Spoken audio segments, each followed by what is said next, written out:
The probability of forming a cell or the cell's DNA by chance. How did life start? Well, this presentation basically points out and shows that it's probably not pure chance and physical causes. There has to be something else going on. It should be understandable by anybody with some basic math, maybe 7th grade math and 9th grade biology.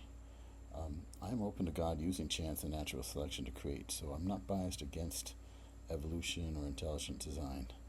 This may make me more objective than the average scientist or Christian, though no one's 100% objective. I'm just revealing my biases. So, can a simple cell form naturally in the right conditions from non-living chemicals?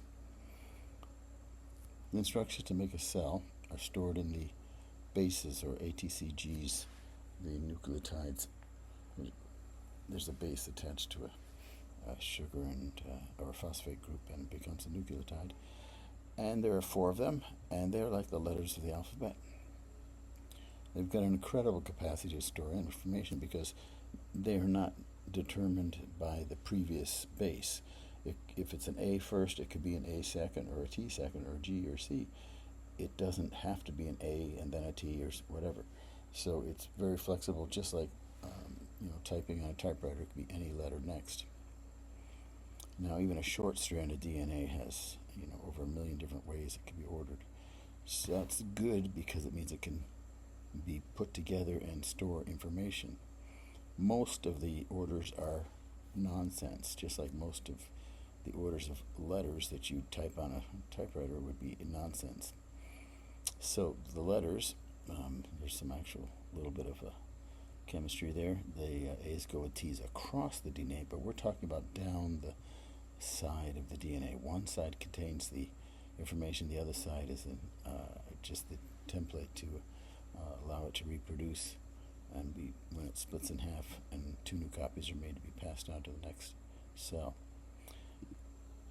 Here's the decoding chart that was figured out. They discovered the structure of DNA the year I was born, and by the time I was in high school they had this decoding chart. So they come in triplets, and there are 64 different triplets, and there's redundancy, but there's never confusion.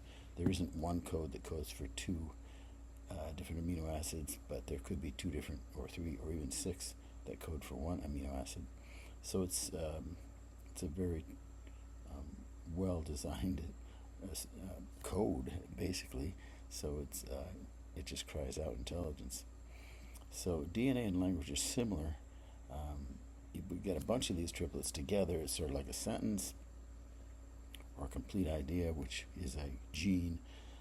Gene is the DNA to make one useful molecule, sometimes a protein, always an RNA of some sort.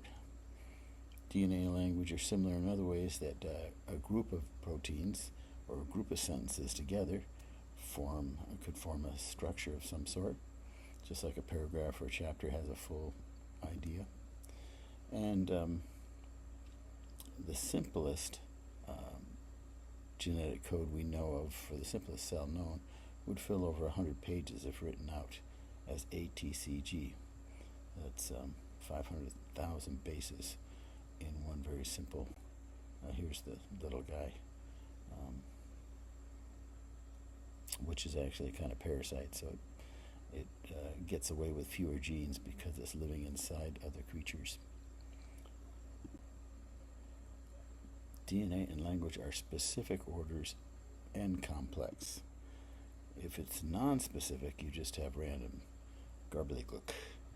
If it's specific and not complex, you have repetition, like a crystal, which looks designed, but it's very simple. But DNA is specific and complex. So how many are needed? How many ATCGs, these little bases, are needed to make the genes of a simple cell? How many genes are needed? So a cell to survive needs to be able to reproduce. It needs to get energy from its environment. It has a boundary of some sort. between itself, and we're finding these membranes are far more complex than we used to think. It says that Darwin considered a cell a little bubble of a jelly in a sort or jelly-like substance. Jello was actually invented before Darwin's time, so he could have actually said jello, which is mostly protein and water. So here is the simple transcription and translation in a bacterial probiotic cell, prokaryotic cell, sorry. And so the DNA gets read or copied into a strand of messenger RNA, and then ribosomes come up and help to decode it and produce proteins, polypeptides at first, and then they get long enough and they become proteins.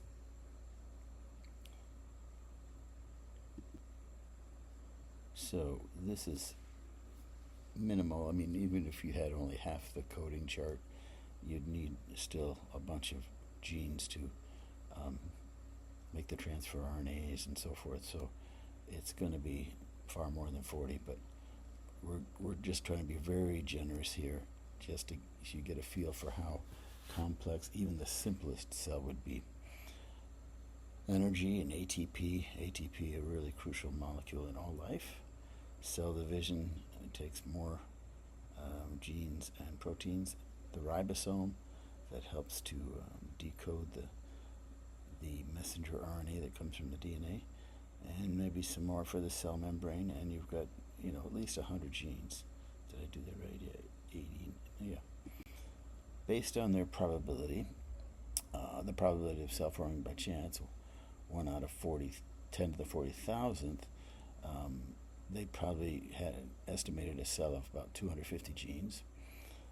Fred Hoyle and Wickramasinghe in Evolution from Space, they figured it couldn't happen on Earth, so it must have come from outer space, but that just pushes it back a step, and in this presentation we're going to examine all of space.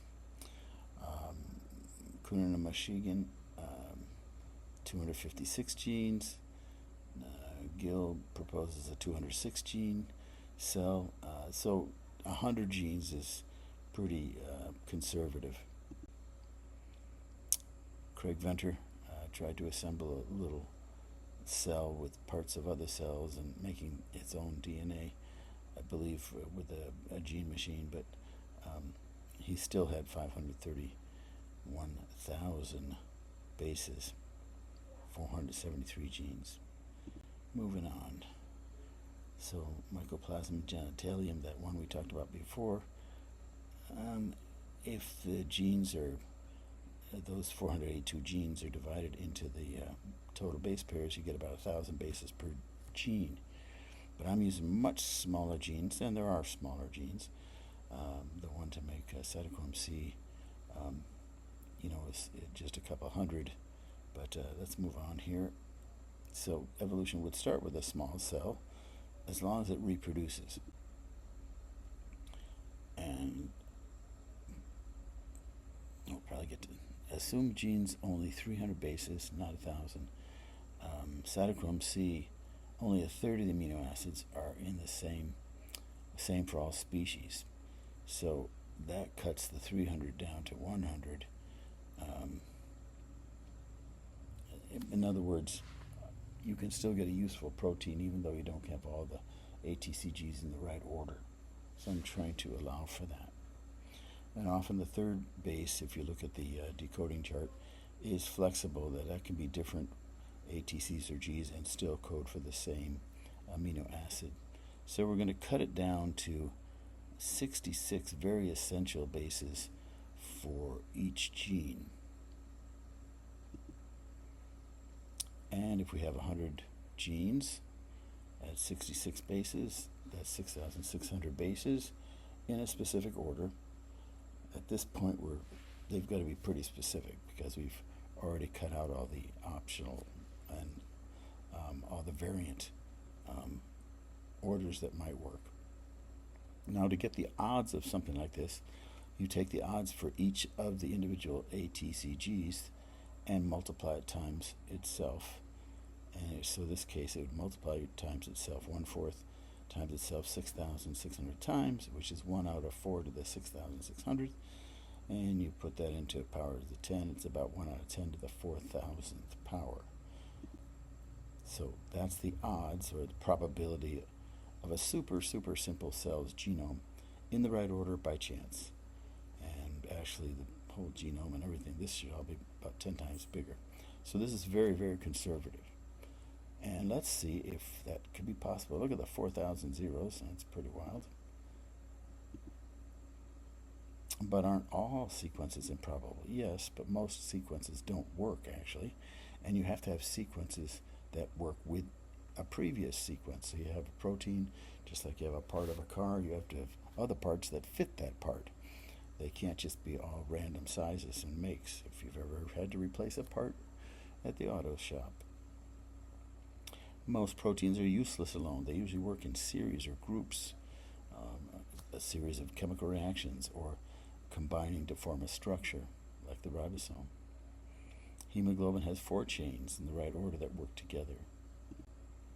Mousetrap is similar to this.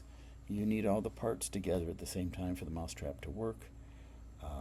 Same for a cell, but there's hundreds more parts. Now you might say any random order for a functional protein is highly improbable. Okay, Dugax found that as few as 1 in 10 to the 77th protein orders might have a function.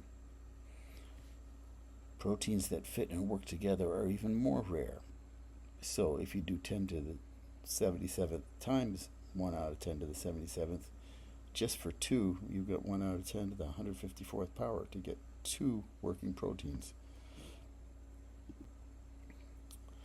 But people say the universe is huge and old, and there's bazillions of atoms and so forth, and bazillions of planets, and maybe lots of Earth-like planets. That's nice. And so let's look at how big it really is and how many chemical chances there have been in all of time.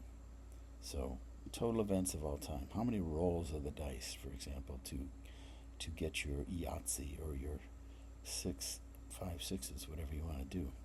I rolled 5 6s the first time I ever played Yahtzee. It's crazy. What are the maximum number of rolls of dice in all time?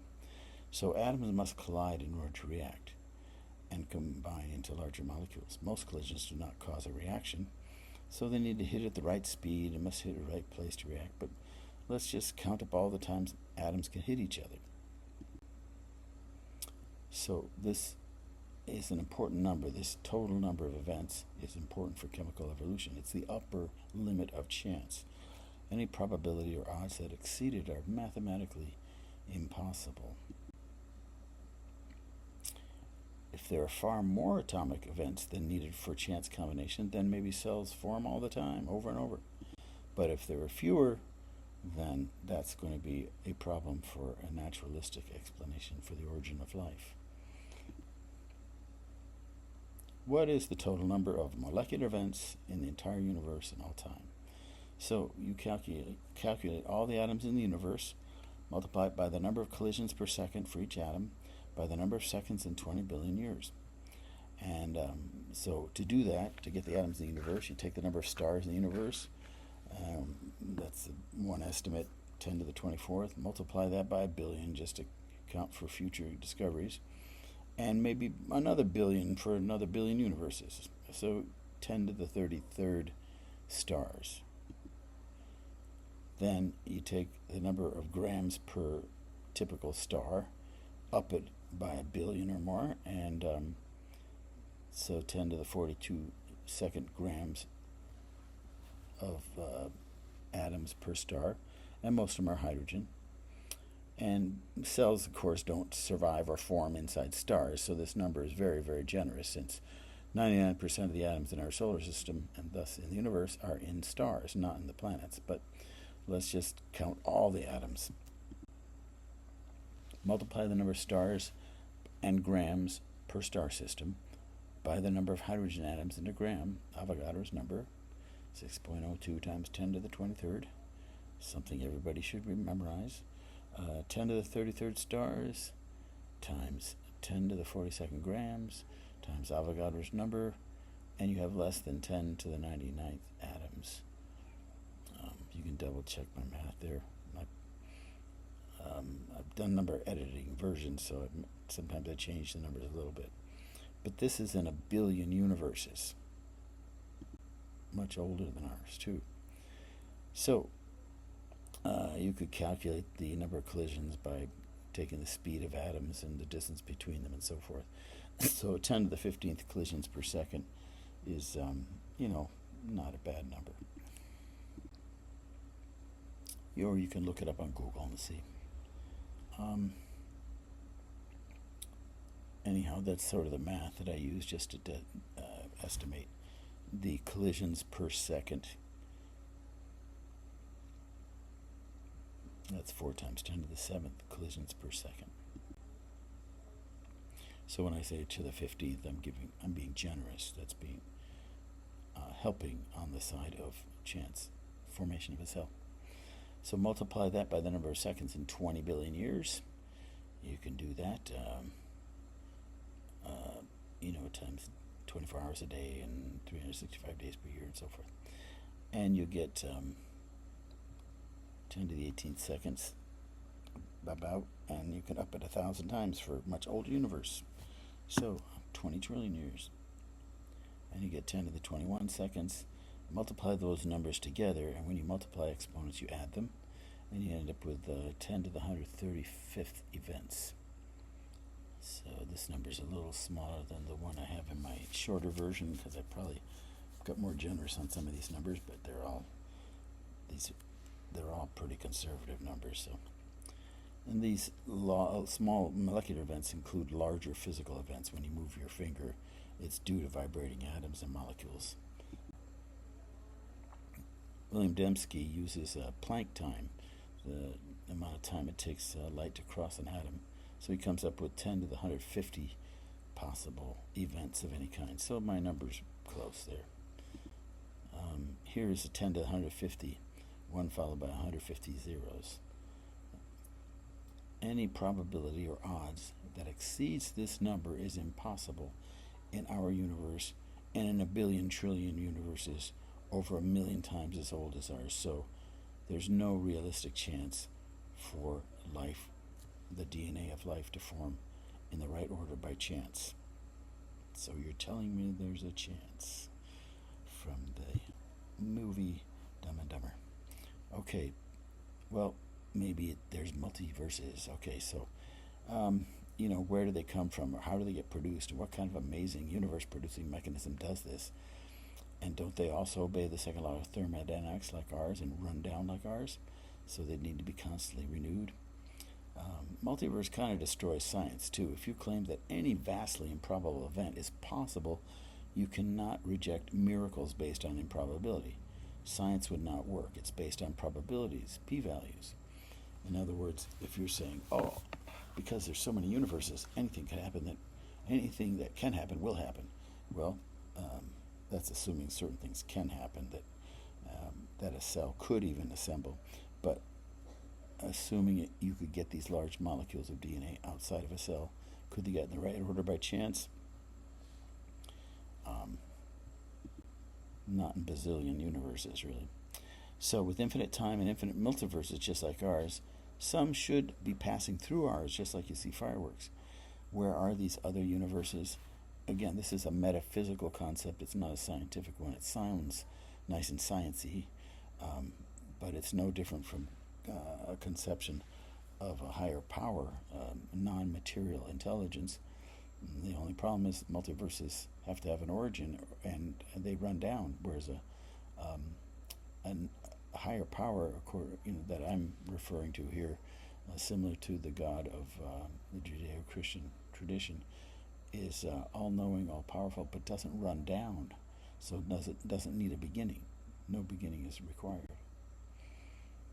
Also, like I say, if you appeal to this multiverse thing, you might as well just appeal to a higher power. They're both metaphysical. And again, the multiverse needs its own cause. How do you beat these odds? If you had one roll to get a 6, probability would be 1 out of 6. You divide the rolls by the odds. So if you had 6 rolls, your probability would drop to 1/6 times 6 or 1. You probably would, your probability would be even. So you probably would get 1/6. If you only have a 10 to the 150 rolls to beat odds of 1 out of 10 to the 4,000th, you're not going to win. Even if a whole cell's whole genome were made every time every atom vibrated, you would still only have 10 to the 150 orders. And only 10 to the 150 orders would have been tried out with 9.99999 times 10 to the 3,999 genomes still to go. The vast majority, 1 out of 10 to the 77th of orders of proteins are useful according to Dugax. So it just seems so impossible. The math of probabilities, again, 1 divided by the total number of possibilities. Okay, so number of trials, 1 divided by the total number of possibilities, 6. 2 rolls, it becomes 1/3 possibility of getting your 6. 6 rolls, 6 divided by 6, it comes even odds. If you had 12 rolls, you would probably always get a 6. Occasionally not. Alright, so again, dividing exponents, you subtract them, just like you cancel out the zeros. So it's hard to picture this probability, but it's like winning the lottery. A lottery with a probability of 1 out of 100 million. You divide the rolls by the odds, 10 to the 8th divided by 10 to the 4,000th, and you get a whole lot more to go. 8 goes into 4,500 times. It would be like winning the lottery every day for 500 days. They would be knocking on your door really quickly, because that's a sign of intelligence behind this, or cheating. It's also like picking the right atom out of the whole universe 50 times in a row. So since there are less than 10 to 83 atoms, you can divide 4,000 by 80, it gets 50 times. The odds are even worse for the first cell, since it would have to form in a small area in a short time. You can't have the DNA for gene number 39 in Andromeda, and then number 38 in the Milky Way, and so forth. They've got to all be in the same place at the same time, like a small pond on Earth. So when you do that, then the odds are much less. Far fewer trials or rolls of the dice are useful, especially since most of them happen inside a star, a burning star, where no cell could survive. All right. It's the same odds whether you roll them all at once or one at a time, but a living cell can't wait. It needs them all at once, or it would die. That makes the probability of getting a cell even less. Natural selection can't help us. Now that's something that people don't seem to understand. Natural selection is conservative. It conserves and keeps what it is fit for the environment, but it doesn't create it. You say, but then it saves it and moves. Yeah, but it still has to appear first. You have to have a reproducing entity, and so it cannot choose a half or part of a gene and wait till the rest appears. It must function. That's the error Dawkins made in his book, The Blind Watchmaker. He thought you could have little triplet codes that were good, and if you saved a good one, you eventually come up with a good gene. But you can't save good ones unless they are functional. And a triplet, 8AA or whatever, doesn't do anything until it's combined with a long order to make a protein, and those proteins are working with other proteins. So it can't just choose and hold a promising protein until the next one comes along. They all have to be there at once for the cell to reproduce. Cells don't live that long otherwise. It might just, a whole bunch of those molecules all together in one place would probably start to disassemble rather quickly within seconds, if not at least minutes and hours. So it needs it all together at once. We call this irreducible complexity. You could preserve it in frozen condition, so that might be nice, but then the chemistry stops and it doesn't reproduce. What if you start with a half cell and build up? Well, these calculations are made for much less than a half cell, and they're still too great to explain the odds. This whole calculation is like a third of a cell or a fourth of a cell of a minimal cell, So, but half cells can't feed, reproduce, and be selected, so they have to be able to reproduce and survive. Here we go with Richard Dawkins and his little memes that he thought might be preserved somehow, but it didn't work. Natural selection can only choose what is already functioning and reproducing. It might be able to stretch existing traits, but it's unlikely that it won't produce anything. It doesn't create anything. Let's go back a second. All right, rolling on. And DNA, the bases don't touch each other. They don't even know what the next base is. So they don't order themselves.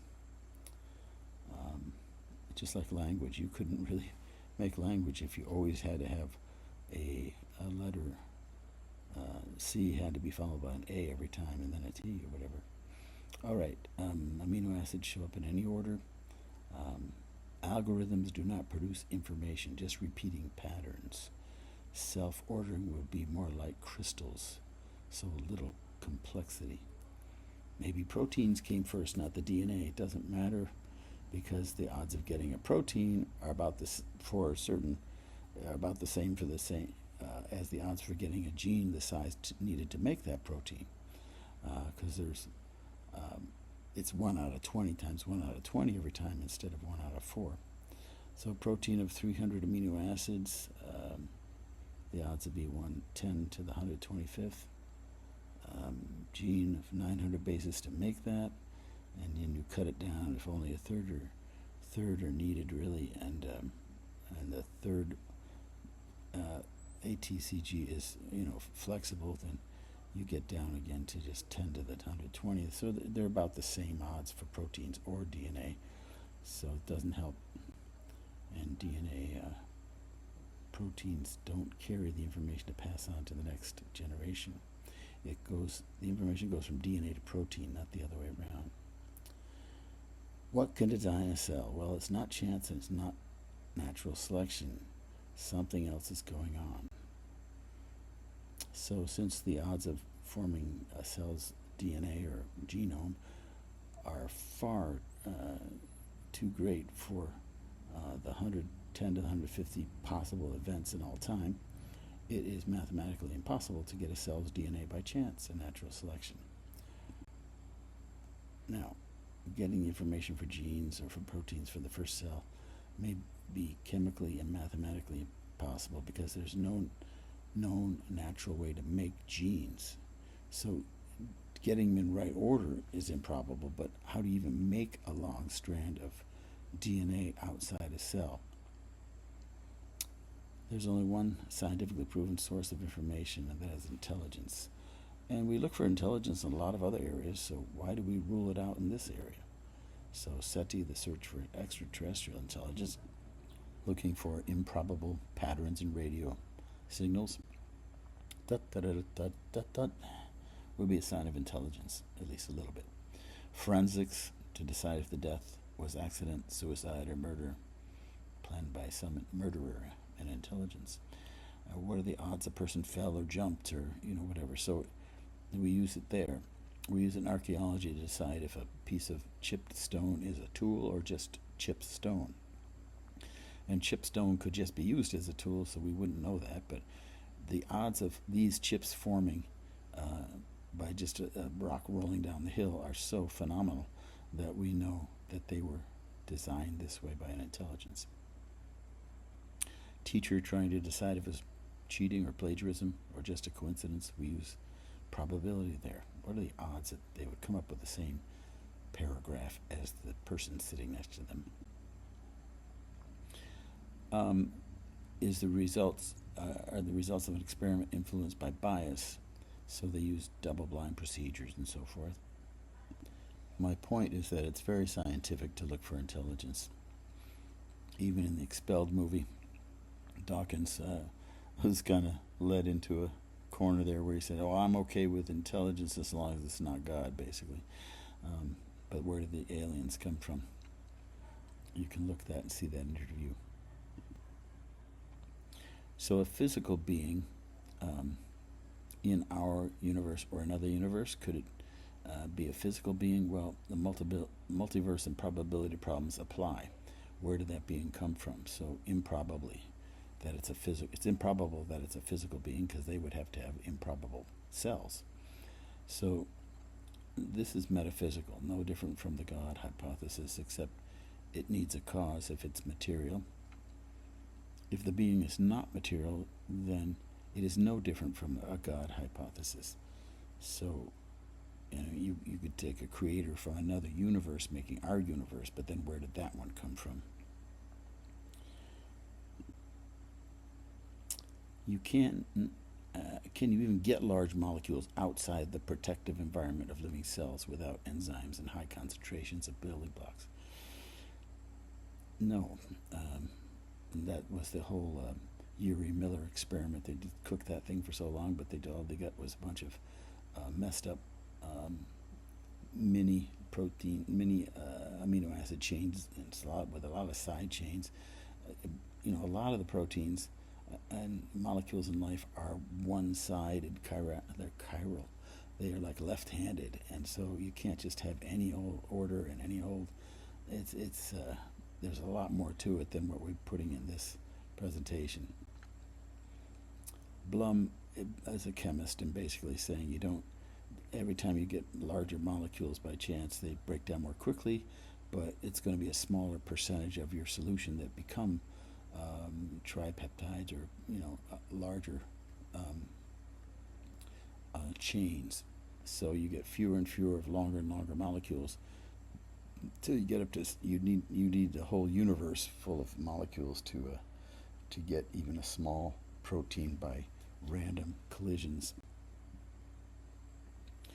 And that's what I do.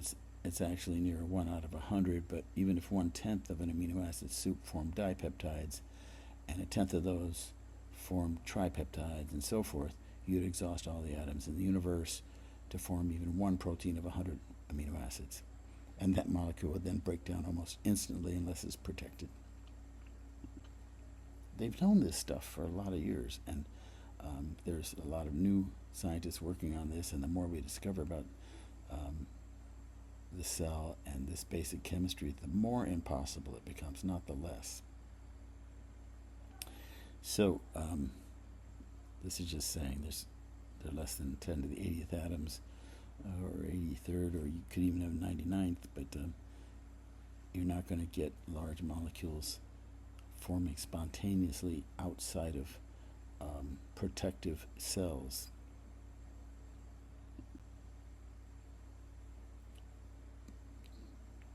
So Miller's 1953 cooking experiment, it just got short chains, and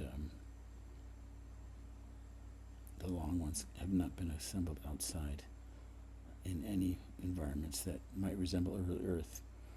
And you need molecules at least 10 times longer and over 100 different kinds of proteins working together to get a very simple cell. So you don't really have any dice to roll, because you can't even make DNA molecules. So the idea of, well, can they get in the right order? Well, they can't even make them, so they're never going to get in the right order if you can't even make them. So your chances are zero. It's like saying you need 100 sixes in a row, but you don't have any dice.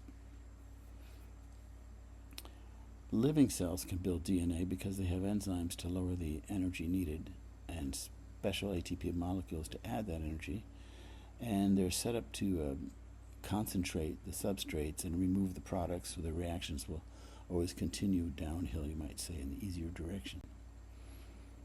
Now, you also have chicken or egg problems.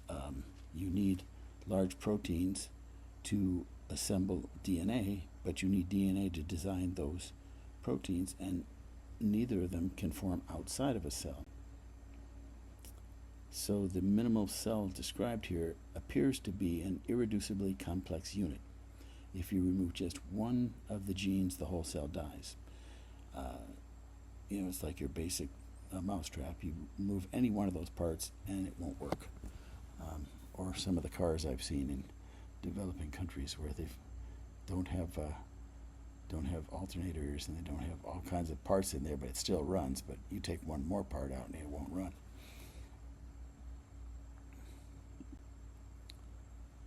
Here's DNA showing a replication. You need all these little purple and pink blobs around here are proteins that are needed to make the DNA or replicate it, but those proteins are designed by the DNA. So which came first? You need them both at the same time. Could RNA do it first? RNA has some fun little enzymatic properties at times, but if it could multiply itself, it would just make other little enzymes, and they would then continue to copy and make gobbledygook. They don't really make, and then you'd have to switch this whole world over to protein DNA world. So you might as well just start out with proteins and DNA instead of thinking how you could start with RNA world and transfer it over to it. So, and the probability problem still applies of how do you get them in the right order. This is just trying to attack the idea of, well, maybe you could make long molecules. Now, the Big Bang was opposed by Professor Frederick Hoyle because it cried out for a designer or a cause.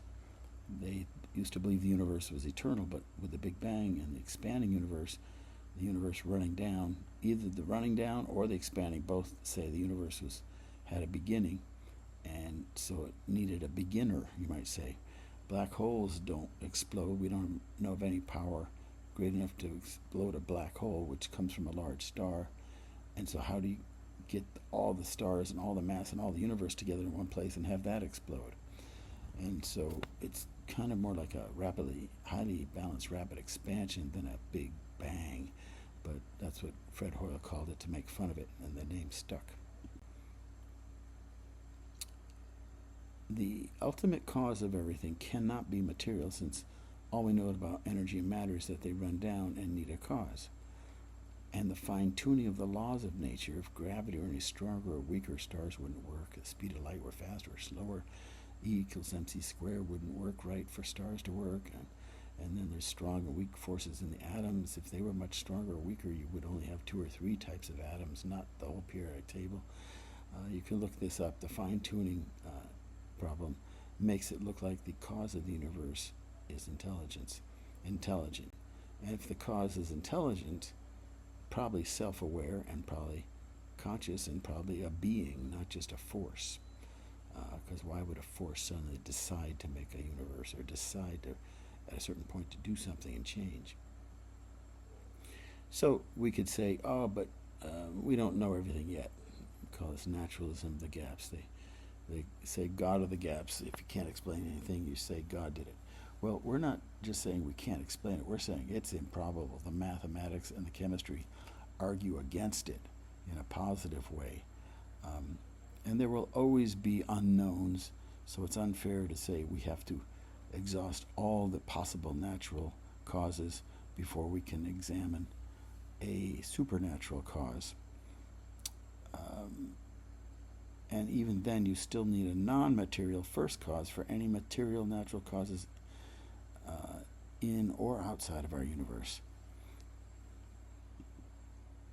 So, conclusion, first cell could not form by any known natural chance or chemical reactions alone. Something else must be going on, and a known source for information and irreducible complexity is intelligence. So that could be the something else. Thus, science should be open to an intelligent designer and not limit itself to physical causes in the search for truth.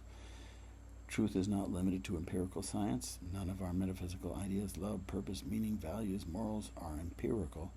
You can't put them in a test tube and say, well, love is this, or lying is wrong, or stealing is wrong. You could say it doesn't work, or it does work. And sometimes it does work for criminals for a while. So that doesn't, if you end up lying and having more money at the end, that doesn't mean lying's right. It just means that it worked temporarily. So these are some of the most important truths we have. They're, why do we get out of bed in the morning? Science can't tell you. So these probabilities may apply also to any new species or jumps between creatures. Humans and chimpanzees differ by 1.5% maybe. That's 45,000 bases, or 7 times the probability or improbability of getting our simple 100 gene cell. So we are full of what we call de novo genes. I think I've read there's maybe 60 or more. And each of those genes face astronomical odds. And of course, all of our 25,000 genes were new genes somewhere along the line. So the odds of getting new genes exceed the probabilistic resources of the universe. And that's why I see microevolution as remixing and remixing existing genes or getting rid of existing genes. But true evolution has to be adding new genes, new information, macroevolution. And how that happens, we have no physical explanation. And so that may be where intelligence comes in. Here are punctuated, we get these jumps where information seems to have been added rather than gradual changes like Darwin predicted. Punctuated equilibrium. So this is not to say we are not related to apes. We share a number of pseudo-broken genes, including the pseudogene for vitamin C, as I've said before, I think. Fossil viral genes. Why would God make us with broken genes and genes from ancient infections that make it look like we're related if we're not? You can look up Peaceful Science. They've got a hypothesis that humans evolved, and then God made a literal Adam and Eve, put them in a garden, and then their children intermarried with the existing human population. And thus, we're all related to Adam and Eve genealogically, but genetically, most of those genes have probably been lost. It might explain the long lifespans back then. And as they intermarried more, the lifespans shortened. So again, this is the end of the beginning. And ultimate origins and destinies are beyond the scope of empirical science. So if we solve this probability problem for life, say we do figure out how it could have happened by chance, it still doesn't answer the ultimate origin of everything. And the ultimate destiny of everything and all the metaphysical questions. Here are some books that have more information on these ideas.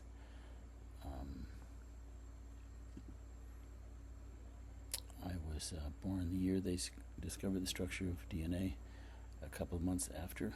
I was born in June. They published in April, but they discovered it in the end of February, I think.